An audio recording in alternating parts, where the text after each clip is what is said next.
Hey everybody, welcome back to another episode of Burns Reviews, and today we are talking about the supernatural horror thriller drama, The Night House, starring Rebecca Hall, and oh my god, I don't even know where to begin with this movie, but let's get straight into it. There's not going to be any spoilers in this video. I actually ended up watching it twice because there's a lot to unpack in this movie, and I'm going to be doing an analysis over the weekend, probably Friday, so be sure to check that out on Friday. And it tells a story about a woman named Beth who finds out that her husband has committed suicide, and while she is grieving, she is trying to unravel the mystery behind why he committed suicide and the ghostly presence that seems to be haunting her at her lake house. Let's just start with the positives because there are so many. I really enjoyed this film. I would definitely compare it to maybe The Invisible Man, The Babadook. I don't want to make any more comparisons beyond that because I don't want to give too much away. But this is a mystery box of a movie that actually demands more than one viewing, which may be a con to certain people, but I don't think so at all. The same way that Inception demands more than one viewing. I ended up watching this movie twice because the first time I watched it, I kind of was, I don't want to say scratching my head. I got the gist of it, but there were still questions that I had. Threads that made me go, wait, what does that mean?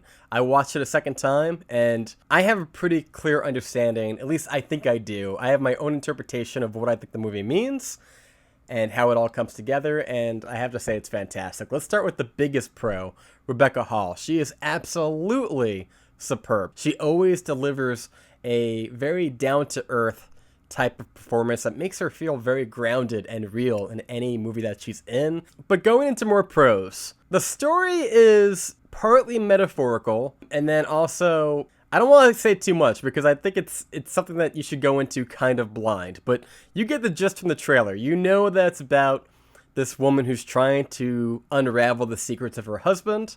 It might or might not be a ghost story, and it's truly terrifying at times. There is some very simple, very subtle camera work that really pushes this movie over the top. The reason I compare it to The Babadook is because The Babadook did this thing where they didn't just, assault your senses with a jump scare every 2 minutes, but they would do this creepy thing where, like, things would be in the background, and you wouldn't always notice it the first time you watch it, but then you kind of look a little closer, and you're like, and you're like, oh my god. And that, to me, is more terrifying than any jump scare you can ever throw my way. This movie kind of reminded me of a horror movie that would have came out in the 70s, like The Exorcist, or even The Shining, which actually is technically 1980.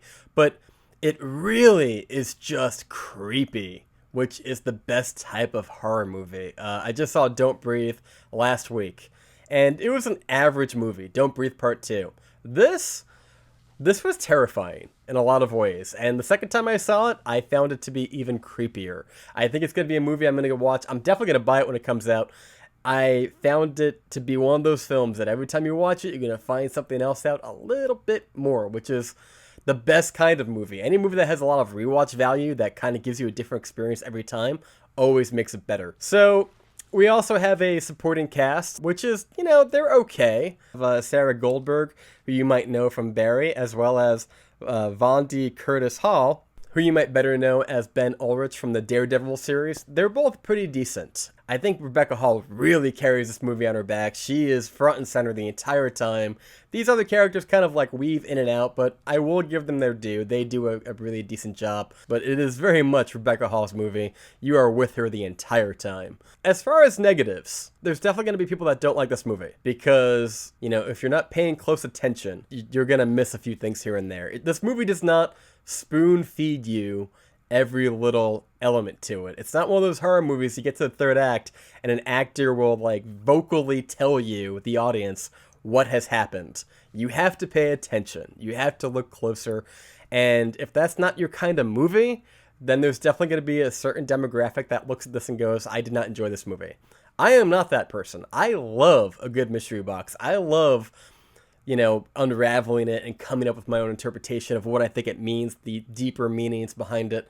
Obviously, it does deal with themes of grief and loss and trying to reconcile that. But below that, it also is just absolutely haunting. There are a few scares that really got me. The camera work in this is really good for this caliber of film. I didn't expect it to be nearly as good. And yeah, I would highly implore you.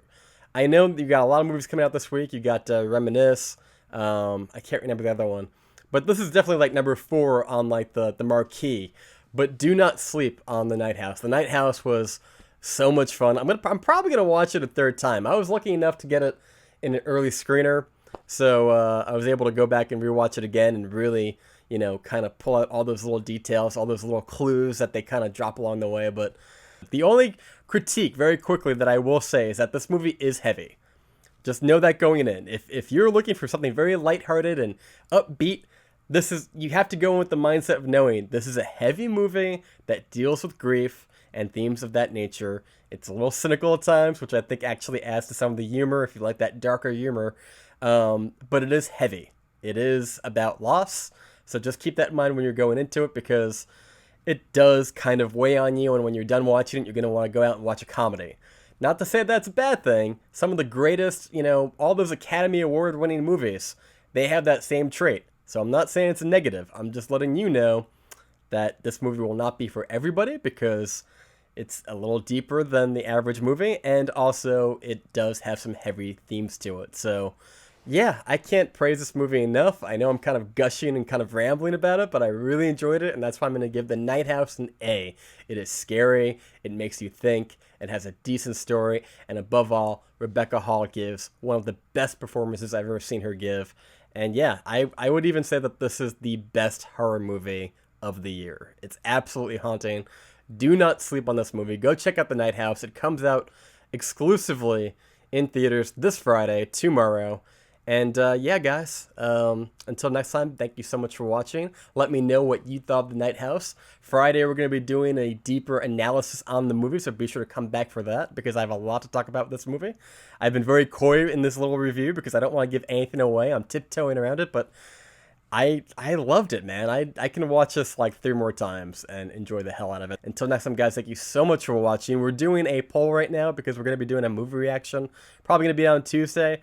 What movie would you like to see a movie reaction to? We have a poll right now. Right now, Scream is in the lead, which doesn't surprise me, and luckily it's one of my favorite horror movies, so I look forward to checking that one out. And until next time, guys, thank you so much for watching. I've been John here on Burns Reviews. You just got burned, and we will see you next time.